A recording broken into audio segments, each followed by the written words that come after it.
Hello there, my name's Robert, and what does father inclusive practice mean to me? Well, let's start with the most important talking point when we are asked this question the young fathers themselves. I think it's extremely important that their involvement from the very beginning is recognised at its absolute fullest from all angles.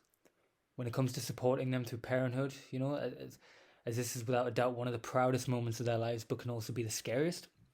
As you can imagine, some of the potential thoughts going through their heads at that moment in time, becoming a dad. Am I going to be good enough? Will I be able to provide for my family? I hope I don't let anyone down. Those are just a few examples of what they could be experiencing while bringing new life into their world, where their only focus really is to provide for and protect their family. This is where the inclusivity comes into play.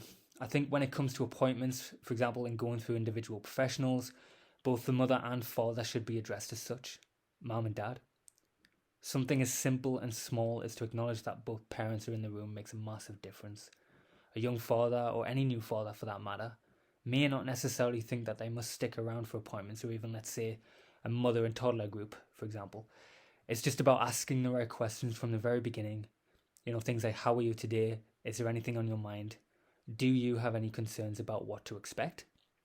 Making this standard practice would certainly make them feel more welcome and comfortable, and it takes away that feeling and potential doubt with regards to them thinking, are they ever going to be a good dad?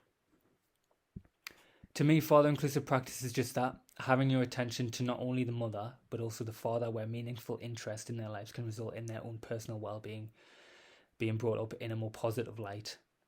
Like I said earlier, even if they don't show it, this is certainly one of the scariest times of their entire lives.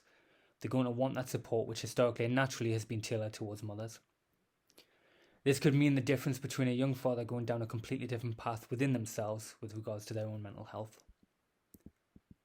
Start by saying congratulations and being committed to providing just the right amount of support to begin with, which could help them emotionally, but also that'll help towards their own families as a whole, which is always a good thing, right?